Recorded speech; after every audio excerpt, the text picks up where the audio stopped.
네, 오늘 우리가 함께 스바냐 말씀을 살펴보겠습니다. 이 스바냐는 배경을 이해하는 것이 참 중요합니다. 짧은 3개의 장밖에 없기 때문에 우리가 한번 읽고 쓱 지나가기 때문에 사실 이 본문의 의미를 잘 살피기가 쉽지 않은데요.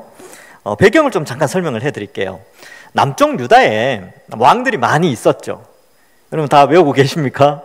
거의 안 외우고 계시죠? 사실 뭐 우리나라 왕들도 제대로 안 외우고 있는데 뭐 성경에 나오는 왕들 어떻게 다 외우겠습니까? 그런데 오늘 한 왕을 소개하는데 그 왕은 남쪽 유다의 마지막 착한 왕이었습니다. 남쪽 유다에 왕들이 많이 있었는데 나쁜 왕들도 많이 있었고 착한 왕들도 좀 있었어요. 그런데 마지막 착한 왕의 이름이 뭐였냐면 요시아였습니다. 근데 이 요시아가 왕으로 등극하기 전에 이 활동했던 선지자가 스바냐입니다. 그래서 우리가 오늘 읽은 이 스바냐는 마지막 선한 왕이 등극하고 나서 혹은 그 전에 활동했던 선지자구나. 그러면 이 선지자를 통하여서 무엇을 알 수 있냐 하면 이 마지막 선한 왕이었던 요시아 왕이 선하게 활동하기 이전에 도대체 하나님은 스바냐를 보내오셔서 무슨 메시지를 전했는가, 그리고 이 메시지가 어떻게 요시아 왕에게 선한 영향력을 미쳤는가, 이걸 좀 생각하면서 본문을 보시면 좋습니다. 이 요시아 왕이 있기 전에 몇 대 거슬러 올라가면 또 착한 왕이 한 명 있었는데 그 왕은 히스기야 왕입니다.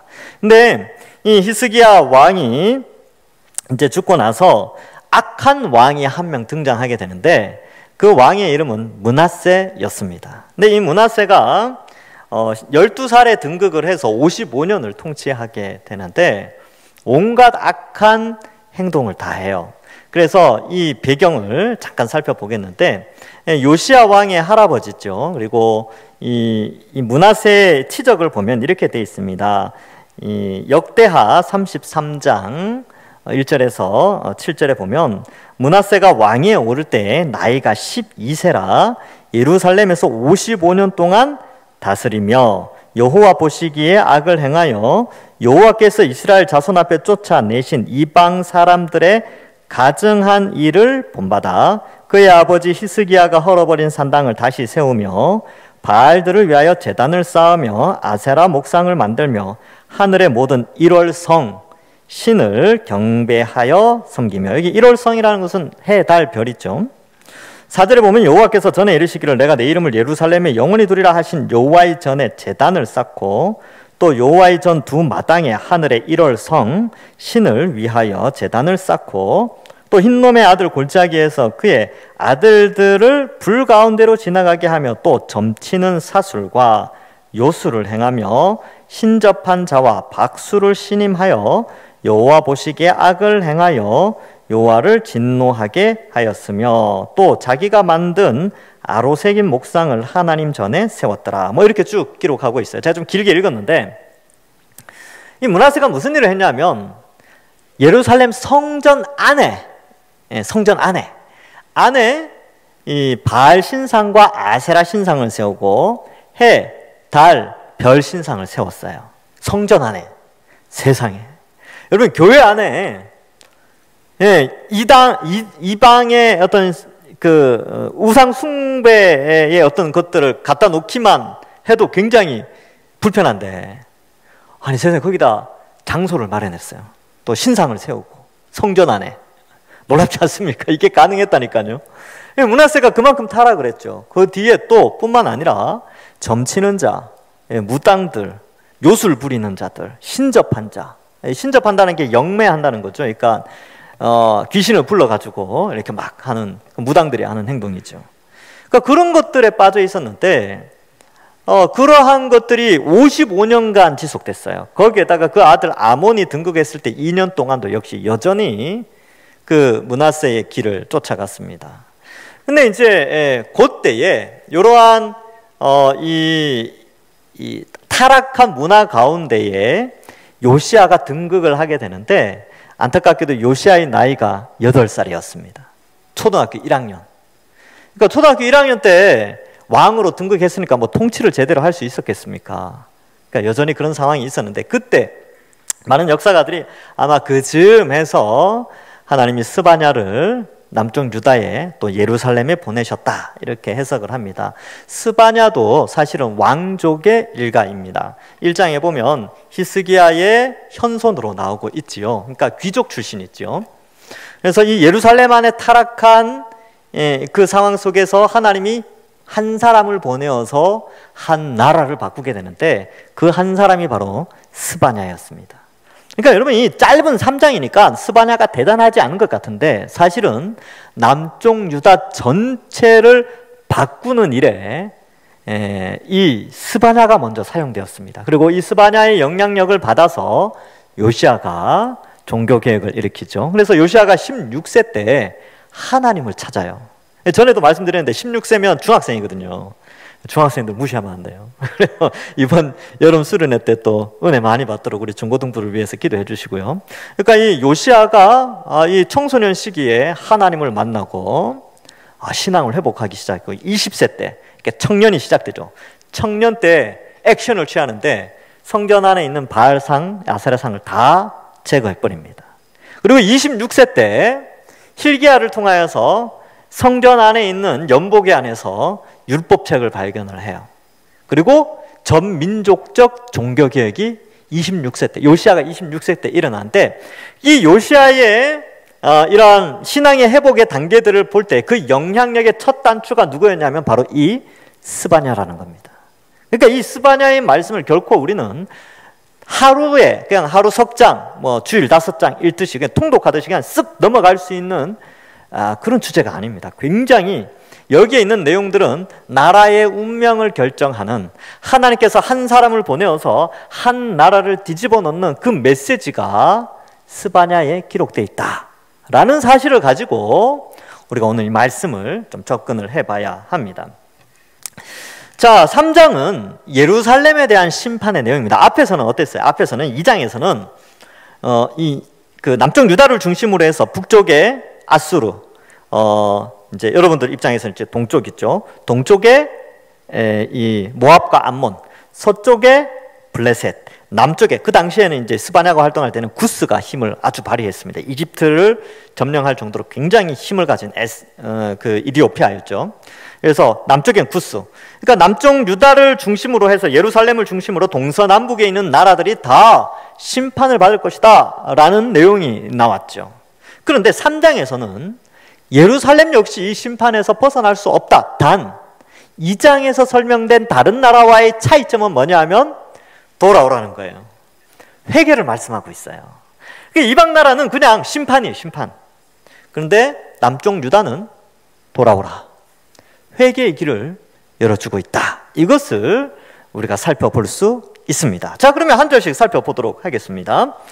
1절에 보면 패역하고 더러운 곳, 포악한 그 성읍이 화 있을진저. 이게 패역하고 더럽고 포악한 그 성이 어디냐면 예루살렘 성입니다. 아까 말씀드렸죠. 역대하 33장에서 보면 얼마나 패역하고 더럽고 포악한 예루살렘으로 변했는지, 또 성전이 얼마나 타락했는지를 알 수가 있습니다. 그런데 이게 종교적인 타락뿐만 아니라 정치, 경제 이 모든 분야에서 다 타락을 했어요. 그래서 이러한 부분들을 좀 보는데 왜 패역하고 더럽고 포악하다라는 표현을 썼느냐, 4가지로 설명하고 있습니다. 2절을 보시면 펜을 가지시고 있는 분들은 연필로 이렇게 동그라미 치셔도 돼요. 이렇게 사경회, 이게 이제 금요 사경회 이렇게 명명했는데 소선지서 사경회 공부하는 겁니다. 그래서 말씀을 이제 공부하는데 첫 번째는요, 명령을 듣지 않았어요. 이 남쪽 유다 사람들이 하나님의 명령을 듣지 않았습니다. 선지자들이 여러 명 등장하고 그러했음에도 불구하고 그들이 말씀을 듣지 않았습니다. 그래서 히스기야 시대 때 뭐 이사야나 이런 사람들이 있었죠. 그러나 그런 말씀들을 가볍게 여기고 넘어갔습니다. 명령을 듣지 않았고요. 두 번째, 교훈을 받지 아니하였다. 이 교훈을 받다라는 표현이 있는데 이 받는다라는 단어가 소유하다, 취하다 이런 의미입니다. 그러니까 하나님이 말씀을 전해주는데 그것을 소유하고 가질 생각은 안 하고 말씀이네 하고 던져버린다는 거예요. 소유하지 않는 거죠. 그리고 세 번째로는 여호와를 의뢰하지 아니하였습니다. 믿지 않았다는 것이죠. 그리고 네 번째가 자기 하나님에게 가까이 나아가지 아니하였습니다. 자, 그러면 명령도 듣지 않고 교훈을 받지 않았다는 것은 하나님의 백성들이 하나님에 대한 지식이 부재했다는 거예요. 그들의 심령 가운데는 하나님의 지식이 없었어요. 오히려 그들의 귀에는 처세가 있었겠죠. 잘 먹고 잘 사는 법, 이 땅에서 잘 사는 법, 이런 처세에는 귀가 굉장히 밝은데 말씀에는 철저하게 어두운 모습을 그 시대 사람들이 보여줬다는 겁니다. 여러분, 오늘날도 그럴 수 있겠죠, 그죠? 먹고 사는 문제, 잘 먹고 잘 사는 데는 굉장히 사람들의 눈이 반짝반짝해요. 여기 처세에는 아주 기가 막히게 그 처세를 살아가는 데는 뛰어난데 하나님의 말씀을 배우는 자리에는 오질 않아요. 그리고 말씀을 귀담아 듣지 않습니다. 아유, 예배가 언제 끝나나. 왜냐하면 이제 예배 안 드리면 지옥 갈 것 같으니까 왠지 불안해서. 예배는 드리긴 드리는데 그냥 빨리 끝났으면 좋겠는.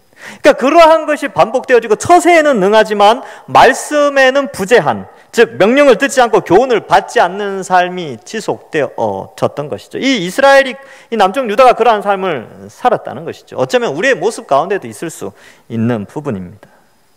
여호와를 의뢰하지 않죠. 그럼 뭘 의뢰했을까요? 예루살렘 안에서는 남쪽 유다의 수도였잖아요, 예루살렘이. 그리고 그 안에 성전이 있었는데 거의 이 예루살렘의 기득권층이 모여있는, 그러니까 남쪽 유다의 기득권층이 몰려있는 예루살렘 성 안에서 사람들이 어떠한 행태를 했을까요? 이러한 그 므낫세 이후로 사회적 분위기가 그렇게 됐다면 거의 하나님의 백성이 아니라 이방의 다른 나라들과 이방 백성과 같은 이방 나라들과 같이 변질된 그러한 사회 속의 수도, 중심 도시에서는 무슨 일이 일어났을까? 당연히 여호와를 의뢰하지 않고 힘을 의지했겠죠. 권력을 의지하고 돈을 의지하고 배경을 의지하며 살아갔겠죠. 그것이 잘 사는 길이요, 그것이 성공하는 길이라고 아마 판단을 했을 겁니다. 그리고 여호와를 가까이 하지 않고 하나님을 가까이 하지 않고 죄악을 가까이 하며 살았습니다. 안타깝죠. 그러니까 보면 이 삶이 하나님께서 이 출애굽하여 하나님의 백성으로서 아브라함에게 약속하셨던 하나님 나라를 이루시겠다는 그 약속의 근거에서 탄생된 그 나라가 맞는가? 라고 다시 한번 생각해보게 하는 거예요.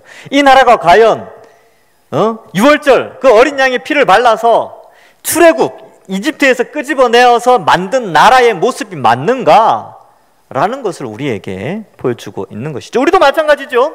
2000년 전 예수 그리스도의 십자가 형벌 대속의 복음으로 유월절 어린 양으로 희생되신 그 예수님의 십자가 보혈의 피로 말미암아 형성된 교회인데 이 교회가 정말 하나님이 원하시는 하나님의 백성들의 모습을 띠고 있는가? 이 시대에 우리 자신을 한번 돌아봐야 된다는 것입니다. 이 한국교회가, 우리 동산교회뿐만 아니라 이 한국교회 전체가 그러한 예수 그리스도의 그 유월절 희생의 피로 건짐을 받은 우리가 그러한 모습을, 하나님이 원하시는 백성의 모습을 갖추고 있는가 한번 생각해 봐야 된다는 것이지요. 하나님에게 가까이 나아가지 아니하였다는 것입니다. 그래서 어떻게 돼요? 성 전체가, 남쪽 유다 전체가 다 범죄한 집단, 일반 나라와 비슷하게 되어져 버린 것이죠. 그래서 3절에 보면 그 가운데 방백들은 부르짖는 사자요, 그 재판장들은 이튿날까지 남겨두는 것이 없는 저녁일이요, 그의 선지자들은 경솔하고 간사한 사람들이요, 그의 제사장들은 성소를 더럽히고 율법을 범하였도다. 4가지 죄악이 나오고 4개의 부류가 나옵니다. 네 신분이 나오지요. 그래서 이 신분의 방백들이라고 되어 있는데 귀족들입니다. 이들은 부르짖는 사자다. 그러니까 포악한 성격이죠. 갈취하고 빼앗는 육식 동물의 아주 전형적인 모습을 나타내고 있죠. 그래서 이 귀족 출신들은 어쨌든 힘의 권력에 의해서 약자들을 갈취하는 그러한 모습을 나타내고 있습니다. 재판장들은 어땠느냐? 저녁이 일이다 이렇게 되어져 있지요. 재판장들은 이튿날까지 남겨두는 것이 없는 저녁일이요. 여러분, 일이라고 되어 있는데 이게 늑대입니다. 늑대. 쉽게 생각하면 늑대예요. 요즘 일이라는 용어를 잘 안 쓰죠. 늑대인데 여러분, 늑대는 낮에 사냥을 잘 안 해요. 낮에 더우니까. 언제 사냥을 하느냐? 늑대가 야행성이라 이제 밤에 사냥을 하는데 저녁일이다 이렇게 되어 있죠. 그러면 이제 초저녁에 사냥을 하는 일이, 그리고 사냥에 성공한 저녁의 일이들 어떨까요? 낮 동안 배가 고팠으니까 저녁에 사냥을 해서 다음 날까지 남겨두지 않고 다 먹겠죠. 집단 사냥을 하니까. 그래서 이러한 늑대들을 통하여서 이 재판장들이 약자들을 갈취하고 그들의 살을 먹는 그러한 그런 타락한 모습, 그 모습을 보여주죠. 그래서 지도층에 있는 자들이 약자들을 괴롭히는 그런 모습을 보여줍니다. 선지자들은 어땠을까요? 선지자는 어떤 사람이냐면 하나님의 말씀을 대언하는 자들인데 그들은 경솔했습니다. 그러니까 말씀을 전달하는 자들이 경솔하다 이렇게 되는데, 이 경솔하다라는 단어를 제가 찾아보니까요, 이 단어가 재밌습니다. 이 단어가 어떤 뜻이냐면 거품이 부글부글 끓어오르다 이런 뜻이에요. 그러니까 이 선지자들이 마음속에 거품이 끓어오르고 성격이 급하고 화를 버럭버럭 잘 내는 거예요. 그리고 간사하다라고 되는데 이거는 배신하고 반역하다, 즉 대언자의 역할을 해야 되는데 대언을 하는 것이 아니라 반역의 말을 하는 그러한 선지자들로 세워져 있는 것이죠. 그래서 이 오늘날로 치면 이제 하나님 말씀을 대언해야 되는데 대언하지 않고 자기 말로 바꾸고 또 더럽혀지고 그리고 왜곡시키고 이단 사상을 가지고 온다든지 세속적인 사상을 가지고 나와서 말씀이다라고 주장하는 자들, 이러한 것들이 바로 이 타락한 경솔하고 간사한 선지자의 모습이 되는 것입니다. 그리고 인격적인 부분에도 상당히 큰 문제를 가지고 있는 그런 모습이죠. 근데 제사장들은 어땠느냐? 성소를 더럽혔어요. 제사장들은 하나님과 인간 사이를 연결해 줘야 되는데 그들은 성소를 더럽힙니다. 그러니까 성소와 지성소가 있는데 거기는 제사장만 들어갈 수 있죠. 근데 깨끗하게 자신의 죄를 정결케 하고 들어가는 것이 아니라 죄를 그대로 가지고 안에 들어가서 종교적 행위만 하는, 그래야 율법을 범하지요. 그러니까 이렇게 이 예루살렘 안에 사회 지도층, 즉 남쪽 유다 안에의 정치, 경제 또 신앙의 지도자들, 기득권층이 다 타락한 모습을 보여주고 있습니다. 근데 이들에게 이 말을 전했던 스바냐 어땠을까요? 저는 이거 목숨 걸고 이 메시지 전했다고 생각합니다. 스바냐는 목숨을 내놓았어요. 그게 참 선지자죠. 이렇게 말할 수 있는 것은 이건 목숨을 걸지 않고는 이 메시지를 전할 수가 없어요. 스바냐도 귀족 출신이잖아요. 그런데 이 목숨 걸고 메시지를 전한 이 메시지로 말미암아 놀랍게 요시야 시대 때 개혁이 일어납니다. 누군가의 희생과 목숨을 건 진리 수호로 말미암아 사회가, 나라가 변했어요. 이것이 하나님이 선지자를 통하여서 소수를 통하여 다수를 변화시키는 하나님의 섭리의 어떤 방식을 보여주고 있습니다. 자, 그래서 이러한 메시지를 전하죠. 그런데 5절에 보면 이제 이러한 1절부터 4절까지 예루살렘의 타락을 통하여서 스바냐가 그 시대의 사람들에게 알려주고자 하는 메시지, 핵심 메시지가 5절에 나옵니다. 같이 한번 읽어볼까요? 시작. 그 가운데에 계시는 여호와는 의로우사 불의를 행하지 아니하시고 아침마다 빠짐없이 자기의 공의를 비추시거늘 불의한 자는 수치를 알지 못하는 도다. 네, 하나님을 알려주고 있어요. 그들이 외면하고 그들이 받아들이지 않고 그들이 배우지 않았던 그 하나님은 어떤 하나님이냐? 하나님은 그 가운데 계신다. 그러니까 그들의 불의함 가운데 계시는 거예요. 그 가운데라는 이 용어가 굉장히 중요합니다. 심판을 하시는 그 가운데 있는 거죠. 그 죄악된 무리 가운데, 그 가운데 하나님이 계세요. 근데 그 가운데라는 요 단어가 3장 전체를 흘러가는 아주 핵심 키워드 역할을 합니다.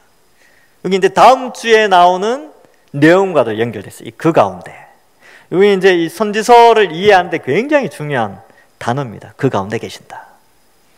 심판하시는, 심판받을 자들 가운데 계시고요.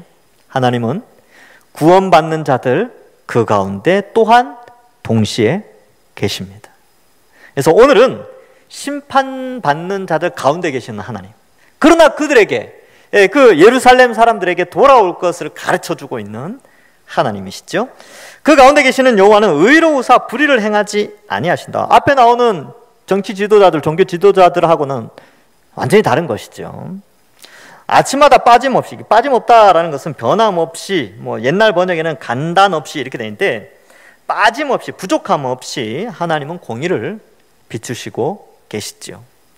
그리고 불의한 자는 수치를 알지 못하는도다 이렇게 되어 있는데, 하나님의 존재하심을 알려주고 있어요.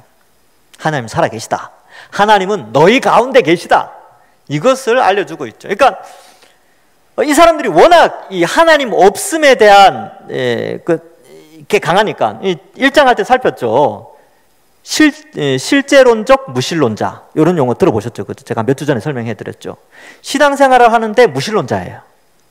예배는 잘 드리는데 신이 없다고 하나님 없다고 생각하는 자들이 있죠. 그들 가운데 스바냐가 뭐라고 이야기하냐면, 하나님 너희 가운데 계신다. 너희 가운데 다 보고 계신다. 이것을 말씀하고 있는 것입니다. 여러분, 우리가 신앙생활 할 때 교회만 오면 이 가운데 계신 것 같죠, 하나님이. 하나님이 찬양하고, 앞에서 우리 찬양단 얼마나 찬양 잘합니까? 찬양하면 진짜 하나님 살아 계신 것 같죠. 하나님 이 찬양 기쁘게 받으신다. 또 말씀 전할 때 성령이 우리 깨닫게 하고, 그렇지, 하나님 말씀 이렇지 하는데, 바깥에만 나가면 어떻게 됩니까? 이 바깥에는 하나님이 안 계시는 것 같아. 혹시 그렇게 생각하지 않습니까? 여기 으슥한 지하에 이런 데 있잖아요. 죄 짓기 좋은데 여기는 하나님 안 계시겠지. 또 저기 이렇게, 그죠? 여기는 안 계시. 지하철 타고 갈 때 여기는 안 계시겠지. 버스 안에서 여기는 없겠지. 하나님은 교회에만 있겠지. 이렇게 생각하십니까? 아니요. 하나님은 다 보고 계십니다.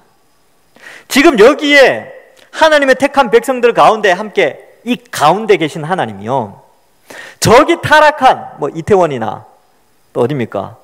신촌이나, 거기 있는 사람들은 죄송하지만 거기서 막 불금을 보내는 그들, 흔히 말하는 타락한 문화 속에서 깊이 있는 그들, 그 가운데 하나님 안 계실 것 같죠?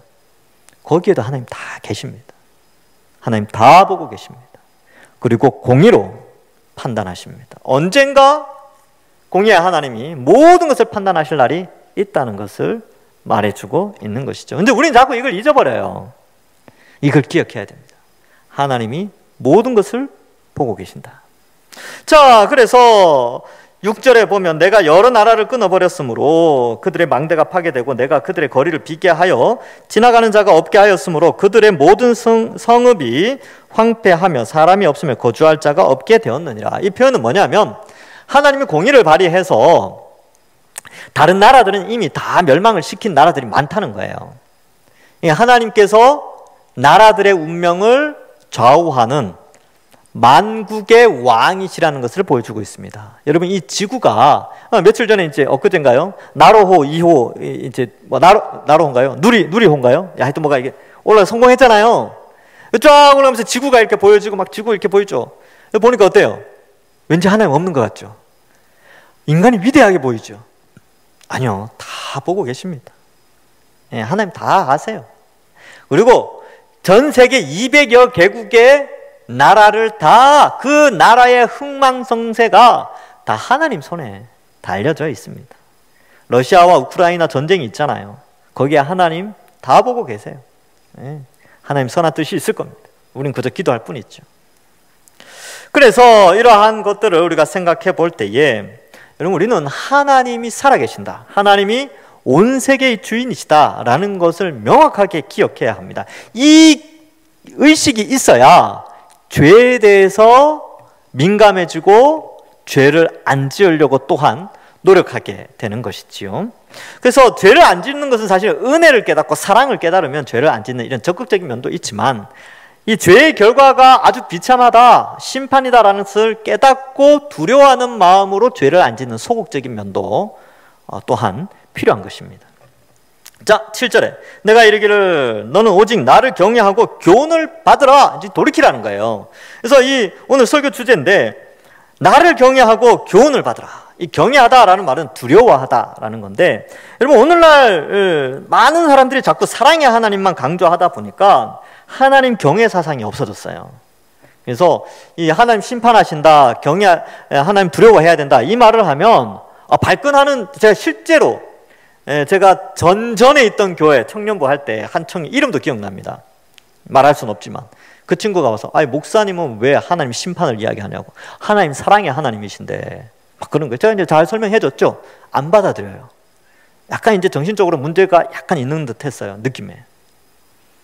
사랑의 하나님이 최고인데 왜 자꾸 그 심판을 받는다 그런 이야기를 하시냐고. 그래서 왜 자기 마음을 불편하게 하냐는 거예요. 내가 그랬나? 성경이 그렇게 이야기하니까 그렇지. 예. 말씀을 그렇게 이야기하면 어떡합니까 제가. 그럼 하나님 심판하시는데 그걸 바꿀까요? 근데 그렇게 따지는 청년이 실제로 있었고 제가 만났고 설득을 해도 이름도 사도 중에 이름이었어요. 그 청년의 이름이 12사도 중에 한 명의 이름하고 똑같았어요. 부모가 그렇게 이름을 지었겠죠. 근데 사랑만 간대요. 사랑만. 근데 그러면 안 됩니다. 하나님 사랑의 하나님이시죠. 그러나 공의의 하나님이에요. 여기 공의롭다. 빠짐없이 늘 변함없이 공의로우신 하나님을 설명합니다. 그래서 죄에 대해서는 심판하시고요. 그러나 그 가운데 은혜를 베푸셔서 사랑을 나타내시지요. 그래서 두려워함과 사랑함이 같이 있어야 됩니다. 그래서 여기서는 이제 두려워할 것을 말씀하죠. 왜냐하면 하도 안 두려워하니까 방종으로 나가서 자꾸 죄를 짓는 거예요.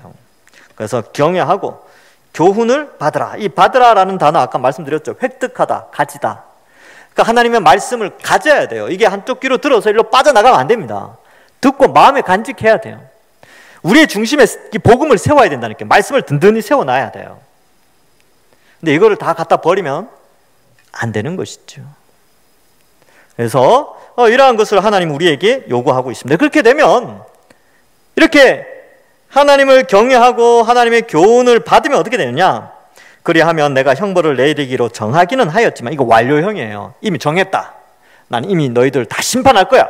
그런데 너의 거처가 끊어지지 않게 하리라. 돌이키겠다는 거예요. 놀랍죠? 이게 회개의 능력입니다. 하나님이 심판하려고 정해놨지만 회개하면 이미 완료형으로 내 결정된 상황이지만 그걸 번복하겠다는 거예요. 공의의 하나님이 사랑을 베풀겠다는 겁니다. 끊어지지 아니하리라 하였으나 그들이 부지런히 그들의 모든 행위를 더럽게 하였다. 돌이키지 않았다는 거예요. 스바냐가 이 목숨 내걸고 이제 이야기를 하는 거죠. 야, 너 돌이켜야 된다. 근데 여러분 한번 생각해 보세요. 기득권을 가진 자들은 남의 말 잘 안 듣습니다. 스바냐가 이 말 했을 때 어땠을까요? 물론 스바냐의 삶이 어땠는지 알 수는 없지만 아마 굉장히 큰 고난을 받지 않았을까 그런 생각도 해보게 됩니다. 근데 우리도 그렇습니다. 우리도 성경적 가치관을 가지고 이 땅을 살아갈 때에 다수의 불의한 자들이 많기에 우리가 고난을 당할 수 있어요. 신약 성경에 보면 우리가 걷는 길을 십자가의 길, 고난의 길이라 그러는 이유가 여기 있어요. 성경적 가치관과 세속적 가치관의 충돌인데 성경적 가치관을 가진 자는 항상 소수입니다. 그래서 고난을 당하는 거예요. 자, 8절. 나 여호와가 말하노라. 그러므로 내가 일어나 벌하는 날까지 너희는 나를 기다리라. 내가 뜻을 정하고 나의 분노와 모든 진노를 쏟으려고 여러 나라를 소집하며 왕국을 모으리라. 온 땅이 나의 질투의 불에 소멸되리라. 결국 이 요시야 때 회개를 하지만 요시야 때 전 국민적 종교개혁이 일어나지만 결국 나중에 다시 요시야가 죽고 요시야가 이제 무기또에서 죽죠. 그 후에 여호야김, 여호야긴, 시드기야 이런 사람들은 다 타락의 길로 가고 결국 이집트와 바벨론 이런 대국들에 의하여서 나중에 바벨론에 의해서 멸망하게 됩니다. 왜냐하면 돌이키지 않았죠. 말씀을 맺습니다. 그럼 여기서 우리에게 참 주시는 교훈은 뭐냐 하면 참 은혜에 막 감동되고 그런 건 없어요. 근데 우리에게 다시 한번 하나님에 대한 바른 이해가 좀 필요하겠다.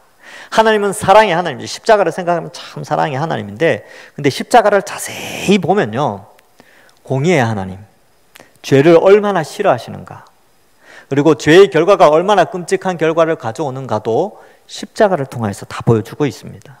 그래서 우리가 우리 삶 속에 우리 삶 가운데에 하나님이 늘 우리와 함께 하신다는 사실을 잊지 않고 우리에게 지금도 하나님은 경외해라, 교훈을 받으라, 말씀을 가까이 하라 라고 지금도 말씀하신다는 사실을 믿고 정말 이 스바냐를 통하여 한 나라가 회심했던 것처럼 이 말씀을 통하여 이 오늘날 이 시대에 이 스바냐의 말씀을 통하여 우리 동산교회 모든 성도들이 또 하나님 앞에 회개하고 또 하나님 앞에 바르게 서서 정말 하나님이 기뻐하시는 사람들로 다 세워져 하나님께 영광 돌리고 정말 저는 그런 마음이 있습니다. 우리 동산교회를 통하여서 한국 교회 안에 정말 이 선한 영향력이 퍼져나갈 수 있도록, 그 스바냐를 통하여서 한참 후에 요시아의 부흥 운동이 있었던 것처럼 우리 동산교회를 통하여서 또 선한 영향력으로 많은 교회들이 말씀으로 부흥하는 것이 참된 부흥이구나, 말씀으로 돌아가는 것이 참된 회개요 참된 부흥이구나 라는 것을 많은 교회들이 깨닫고 함께 가는 그런 은혜가 있기를 주님의 이름으로 간절히 축원합니다. 기도하겠습니다. 하나님 감사합니다. 타락한 시대에 나라 경제가 어렵고 세계 정세가 어지러운 이때에 우리는 끊임없이 세속적인 생각들로 가득 차 있을 수 있지만, 오늘 이 밤에 또 이 말씀을 통하여 다시 한번 우리의 생각과 우리의 마음을 하나님께로 돌이키게 하여 주시니 감사합니다. 스바냐의 그 절박했던 메시지로 말미암아 한 나라의 운명이 바뀌었던 것처럼 이 시대의 이 말씀을, 이 짧은 스바냐의 말씀이지만 우리의 생이 변화되어지고 우리의 삶이 변화되어지고 이로 말미암아 우리 이 동산교회가 변화되고 한국교회가 변화되어지는 은혜의 역사가 일어날 수 있도록 또한 축복하여 주옵소서.